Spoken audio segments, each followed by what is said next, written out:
What's up everybody, Peter McKinnon here.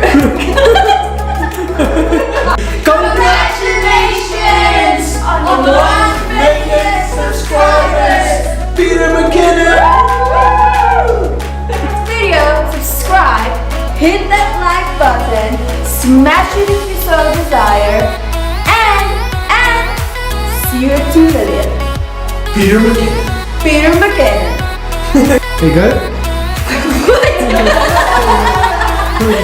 Okay, go. What's up everybody, Peter McKinnon here. If you like this video, subscribe and hit that like Button. button. Subscribe. No, smash it if you so desire. And see you at 2 million. I can never remember the freaking date in mine. Gonna go? Okay. If you like this video, subscribe, hit that like button. Why can I never smash it? You didn't smash it earlier. If you like this video, hit that like button. Smash it. Smash it if you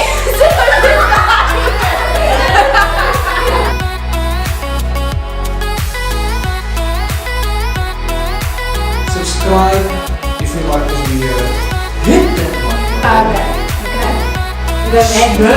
Smash it if you desire, so desired. And see what you do.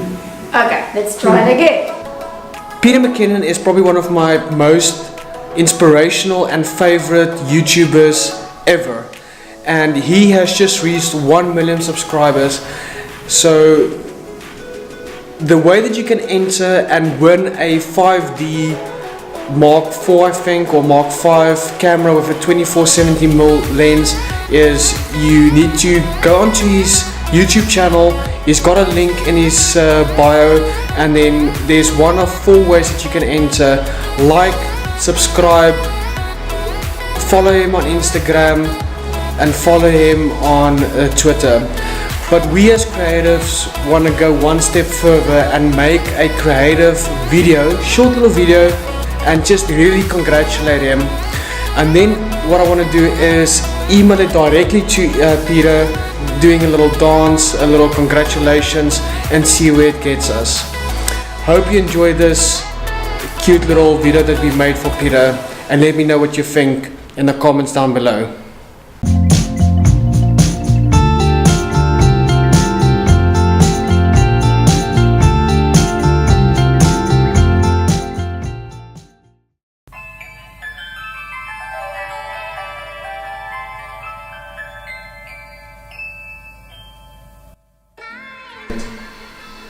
Hey guys, today is day 3 of the internship, and today we're talking about value, and then we're also going to do some editing.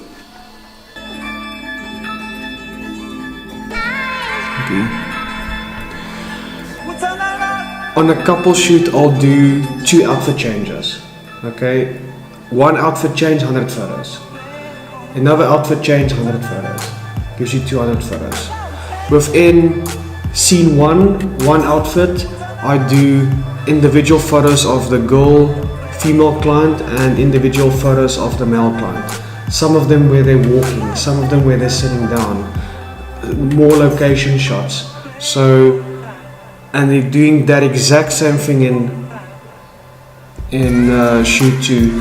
One of the reasons why I do that is it will remain fresh and new and adding extra value, so it almost looks like if you just do one shoot with one clothing wear for a client, it can become very boring. Yeah. But by mixing it up and adding 2 outfits, usually sometimes they love the one outfit over the other one. So if you failed in shoot 1, clothing wear 2 and shoot 2 will make up for it. But usually they like both of them, if that makes sense. And what I also do is I choose 2 different locations. I know every photographer out there only does 1 location and 1 outfit, okay? But I can promise you, if you in a couple shoot add so much value by adding 2 locations, you will definitely benefit much more from it, because a Just think about this, right? A couple shoot, the client sees that you're willing to put in so much extra effort.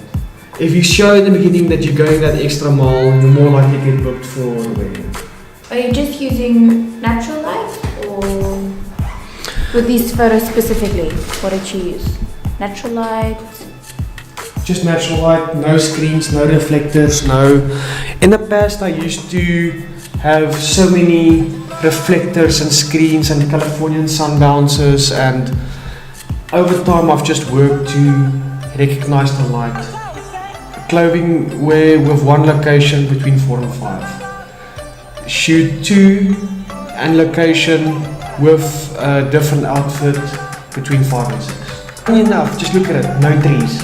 There's no shades. There's no. So location 1, I went to a church. We utilized the shadows. We utilized the soft light. We utilized what we had without screens. If you add screens, 10 minutes to your shoot, 10 to 15 minutes for setting up. And the funny thing is, I did film here as well. I filmed and I shot without screens. When I'm out in the field and I'm doing a shoot, the first thing I do is I lift up my hand and I see where the shadow falls on my hand from the light. So my winning recipe for doing a shoot is side light, or sort of like not direct backlight, but it's from the back but more towards the side. That's my winning recipe. And because I'm also looking at where the sun is going to set, whether it be straight on top is like 1 o'clock, but as the sun starts setting, it's more of a 45-degree angle entering in. So when you taking your couple or your model and you see where the light is falling on them, you can just sort of like move your hand and see where the shadows fall on your hand without even moving them, knowing exactly how to take it. So if you look at this photo, for instance, that's exactly what I did. I used my hand to see where the sun is where the shadows are gonna be. You can actually see just by moving my hand now, how does the shadow fall on my hand. Like if I had to, if this part is the face of my client, my female client, and I had to shoot them like that, you can see my hand's very dark. Yeah. So the client's face will be very dark. But now, as I move my hand over to where the light source is, you can actually see that this is a very beautiful photo. And just look here, this is the winning recipe. Light is coming in from this side. So it's exactly what happened here. The light was coming in from this side and my female client was here. So I'm at Pizza Man and grabbing a couple of pizzas, our wines for the ladies. It's lunchtime. Look at these beautiful pizzas that's gonna come out now.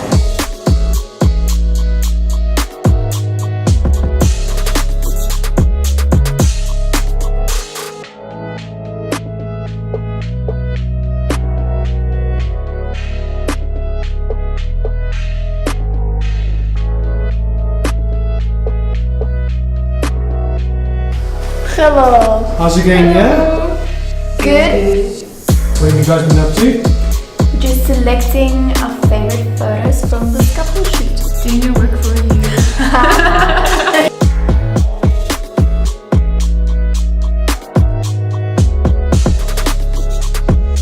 So how cold is it today? -2. Minus the 2. It's like, I don't know what they're talking about, like, I'm in shorts here, You just want to show off your legs. don't have a jacket on. Tarzan.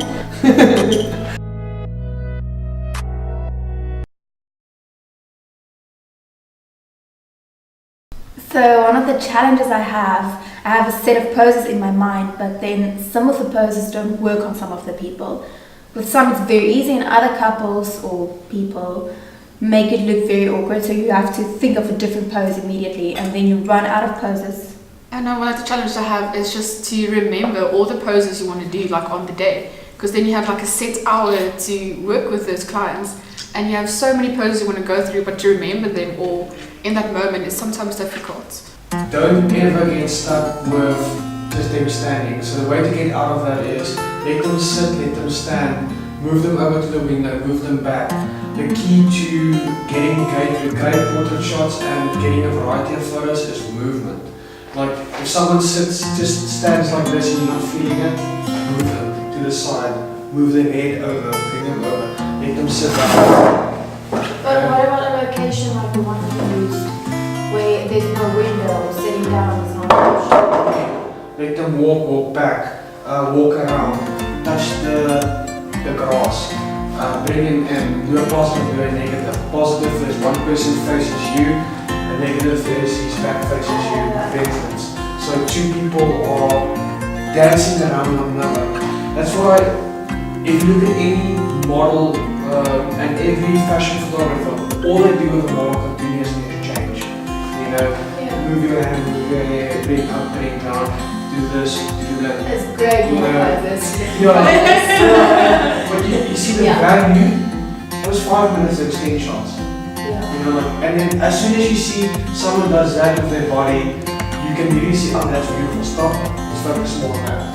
But if they're like just standing here, you're not feeling it, and you're like, okay, look that way, it's boring. But when they start moving, place your hip, put your weight on one leg, you know, come forward, come backwards, you know, do this pose, stand against the wall, do this, you know, sit down, put your arm down.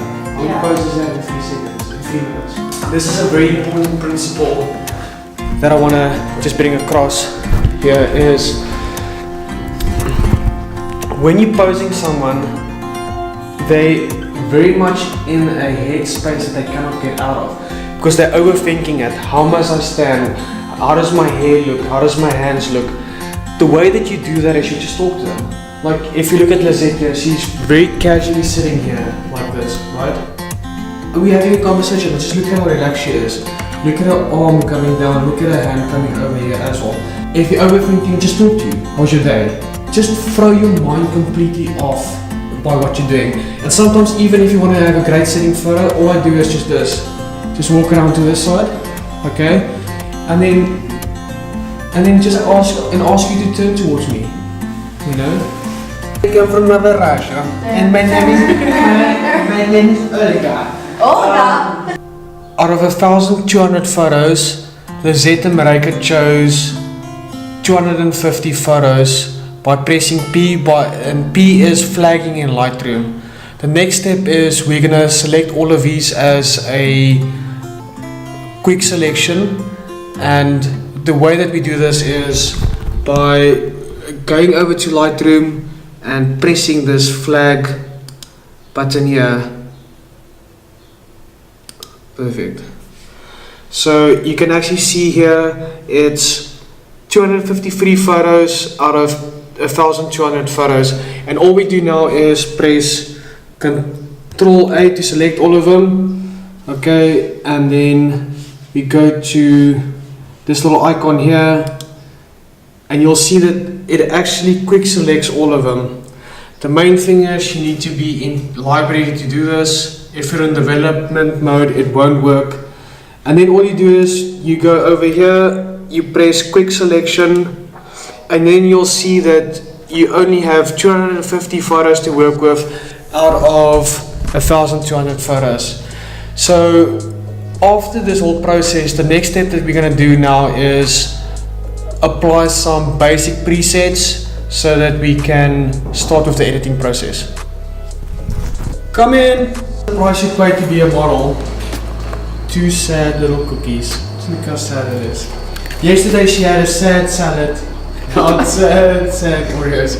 This is not the best diet for a model.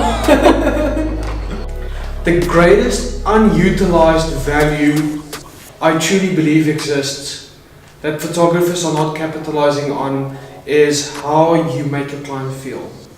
And how you make them feel is so important. It's such a simple, easy thing to do, and it's by just sending them a gift.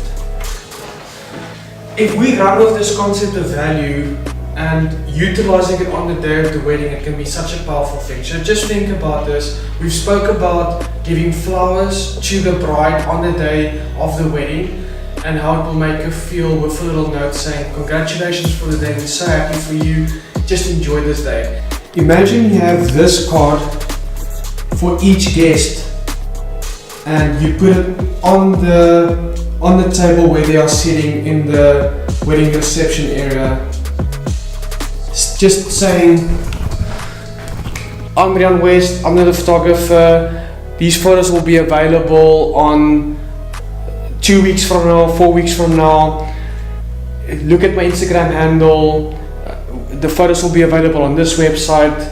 I guarantee you're going to add so much more value for wedding clients and wedding guests. As small as that. Nothing big, no brochures, anything like that. And this can literally go underneath a napkin. Maybe you can just show a bride, this is what you want to do. It's very small. It's not overpowering the decor. It's not taking away from her table setting or anything like that. It's just very small.